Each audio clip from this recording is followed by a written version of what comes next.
চারদিকে শুধু পাকিস্তানি ড্রেস দেখতে দেখতে আমিও চলে গিয়েছি মার্কেটে পাকিস্তানি ড্রেস কেনার জন্য। কিন্তু শুধু কি পাকিস্তানি ড্রেস কিনলেই হবে, সাথে তো বোরকাও কিনতে হবে। হ্যালো এভরিওয়ান, আসসালামু আলাইকুম। আশা করি সবাই ভালো আছেন। তো সবাই মোটামুটি ঈদের শপিং করে ফেলেছে। আমি অলরেডি দেখে নিয়েছি অনেকজনের শপিং। অনলাইনে তো ঈদের শপিং, ঈদের বাজেট এগুলো ছাড়া কোনো ভিডিও সামনে আসে না।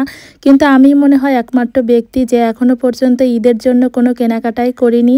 তো সেই জন্য আমি চলে গিয়েছিলাম মার্কেটে টুকটাক কেনাকাটা করব। যদিও আমি আজকে নিজের জন্য তেমন একটা কিছুই কিনিনি, আমার সাথে আমার ফ্রেন্ডরা গিয়েছিল, ওরাই কিনেছে আর আমি ওদেরকে একটু হেল্প করেছি। আর আজকে আমি মাত্র অল্প কিছু কিনেছি। যাই হোক, দোকানে গিয়ে আমরা এখানে অনেকগুলো থ্রি পিস দেখতেছিলাম, একটার পর একটা দেখতেইছিলাম, কিন্তু কোনোটাই পছন্দ হচ্ছিল না।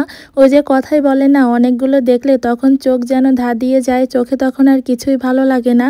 যাই হোক, এখানে দেখতেই পাচ্ছেন আমরা একটার পর একটা দেখেই যাচ্ছি। আর দোকানদারকে আমি একটা কথা জিজ্ঞেস করতেছিলাম যে আপনাদের দোকানে এত থ্রি পিস, কিন্তু অনলাইনে যে দেখতেছি সবাই পাকিস্তানি ড্রেস কিনতেছে, পাকিস্তানি থ্রি পিস কিনতেছে, কিন্তু সেগুলা তো কোথাও দেখলাম না। কিন্তু দোকানদার ভাইয়া বলতেছে যে এগুলাই নাকি পাকিস্তানি বলে চালিয়ে দিচ্ছে। কিন্তু আমরা তো এটা নিয়ে হাসাহাসি করতেছিলাম যে মানুষ কি বলদ, মানুষ কি এতই বোকা যে এগুলা normal three piece Pakistani three piece বলে চালিয়ে দিবে, আর মানুষও সেটা 5, 6, 7, 8 হাজার টাকা দিয়ে সেটা কিনে নিয়ে যাবে। এখনকার যুগে এরকম বোকা মানুষ তো পাওয়া যায় না। আচ্ছা, আপনাদেরকে থ্রি পিস দেখানোর আগে আমি একটা কথা বলে নেই যে আজকে আমার গলার অবস্থা একদমই ভালো না।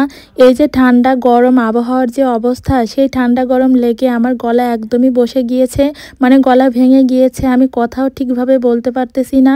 কিন্তু ঈদের শপিং করেছিলাম টুকটাক, এই জন্য ভাবলাম যে ভিডিওটা আপনাদের সঙ্গে শেয়ার করে দেই। যেহেতু ঈদের তো আর বেশি দিন দেরি নেই, তাই ভাবলাম যে কষ্ট করে হলেও ভিডিওটা আপনাদের সঙ্গে শেয়ার করি।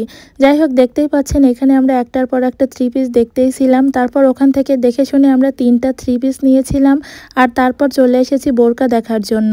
এখান থেকে আমরা আজকে 3 বান্ধবী মিলে গিয়েছিলাম, 3জনই 3টা বোরখা নিব। তো একটার পর একটা আমরা বোরখাও দেখতেছিলাম। কিন্তু এই নতুন উঠেছে নাকি এই বোরখাগুলো, এগুলোকে জুম কাপড়, ভাঙচুর কাপড়, আরও কি কি যেন নাম বলল। তো এই বোরকাটা আমাদের অনেক পছন্দ হয়েছিল, এটার কাপড়ও আমাদের ভালো লেগেছিল। কিন্তু যেই পরিমাণ দাম, বাপরে বাপ, এত পরিমাণ দাম দিয়ে এই বোরখাগুলো কে কিনবে, আমরা শুধু তাই ভাবতেছিলাম।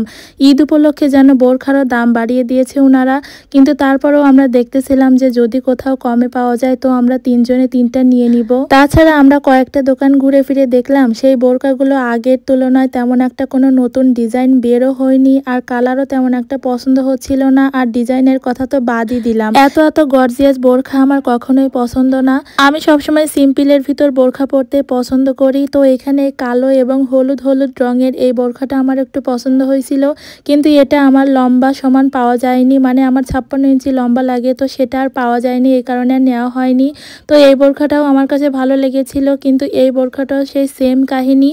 আমি যে কি একটা সমস্যায় পড়েছি, বোরখাগুলো লম্বা 56 ইঞ্চির বেশি হয়ই না, আর আমার 57 ইঞ্চি হলে পারফেক্ট। মানে কষ্টের কথা কি আর বলবো। সারা মার্কেট ঘুরে যদিও বা একটা বোরখা পছন্দ হয়, কিন্তু সেটা লম্বাই হয় না, আর যেটা লম্বাই হয় সেটা পছন্দ হয় না।